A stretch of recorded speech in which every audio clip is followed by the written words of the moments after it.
Hello,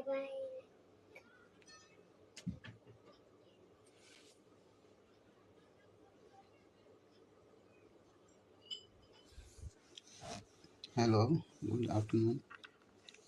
Let's continue with our discussion on rules of conduct for staff. 1. Teaching notes.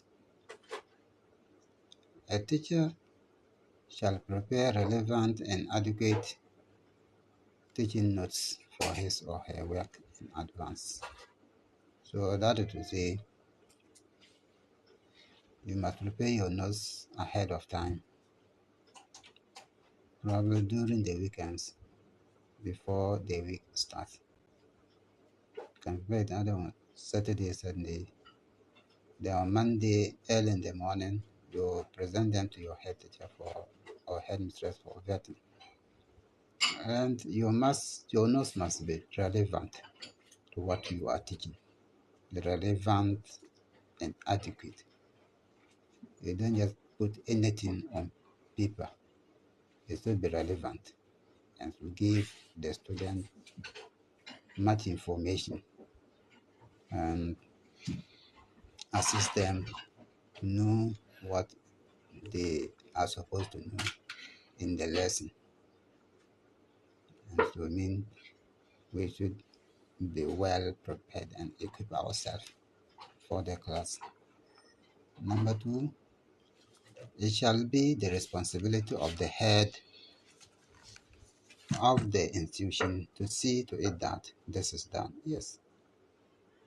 So your headmistress or headmaster must remind you to make sure that you do it. They must insist that his or her teachers do it and present them in time for vetting so that when there are any mistakes or errors, they can be done. So as teachers, when our heads are said to remind us of our lesson notes, let's try and do it because it's part of the work. If you don't do it, you will deem not to have done any work because there is no evidence of work done as a teacher. You must prepare your lesson notes. If you don't have lesson notes, then you can improvise. You can get a book and keep the lesson notes there so that later when the school is provided with lesson notebook, you can continue from there. But don't base on the reason of fact that because I don't have lesson notebook, I cannot or I will not prepare. It is not acceptable. It is not a valid excuse. You must prepare. The notes provided by the government are only there to guide us. So when they are absent or short, we can use our own notebooks to do it. So that when they come, we can transfer them there or continue from there. Yes. Now the next one, exercises. Number 1, a teacher shall set adequate amounts of written and practical exercises and give homework in all subjects that he or she teaches. So any subject you teach, at the end of the day, give them exercise and homework, both written and practical. So it is even recommended that at the end of the lesson, you must give exercise. Then give them homework to engage them in their household that they don't roam about. And even give them project work to do. Don't teach and leave the class without giving them anything. That will not keep the student on their toes and make them sit up to learn. So let's be guided by this as teachers. The next one on exercises. A teacher shall mark and evaluate all written or practical exercises promptly and carefully. Yes. So you mark and evaluate. Mark when you give them exercise, fine. It's a good thing to give them exercise. And when they present them, even if they are not presenting them, prompt them to present them. And when they present them, mark them, evaluate them, and give them corrections. If they need to have remedial tuition or teaching on that particular topic, you do it. But don't keep them on your book. Pile them for days, for weeks without marking them. Even when the students start asking of their exercise books, you ignore them. This practice is unacceptable as teachers. It is unprofessional. As much as we give exercise, let's mark them and evaluate so that the student will know their fit, whether they are doing well or not. And if you yourself will also know, be a base for also to also evaluate yourself, assess yourself whether your methods, your methodologies are effective or not. And the next one, a teacher shall set, mark, and manage his or her own end of term examinations. And so at the end of the term, you are supposed to teach to set your own questions for the student and mark them.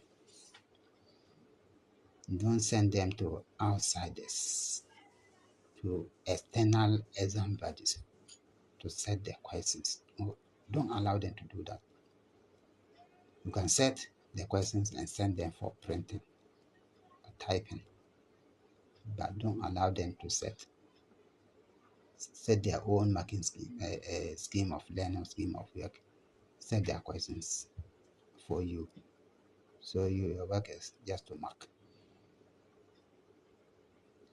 So what method are they, what certain techniques they use to set the questions? You know your children. You have been there with them over the years. You should be able to know how to set your questions because you've been trained for that and you've been paid for that too. So let's not base on our other issues, personal issues, and give everything to exam buddies to do for us. Then we just relax into to the neglect of the future of the young kids in our care. So the next point is a teacher shall not make derogatory remarks in the exercise books of the child. So you don't make derogatory remarks. You don't make insulting remarks. You don't make remarks that will shame the child, that will push the child off the school. Give remarks that is encouraging, that is motivating enough, and that will let the child sit up and learn. Don't go and draw the head or is it the legs or whatever they put in the child in the ears and insult him or her on the no. That thing is gone, it's a kick. And the code is saying that we should desist from that.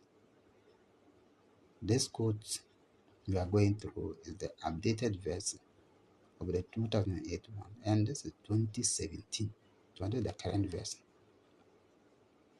So what we used to do before 2017 is past and gone. So let's desist from that. Giving bad comments, insulting comments is not acceptable, it's unprofessional. So the next thing is a teacher shall not under any circumstances make people or students copy exercise or notes on the chalkboard or whiteboard while he or she is present or absent. It is a duty that is the sole responsibility of the teacher. Yes. So it is your duty When you are present, you yourself as the teacher must write on the board. You yourself as teacher must give exercise on the board. Even if you are not present, don't give the book to the children to copy the notes so that later when you come explain, it is not acceptable.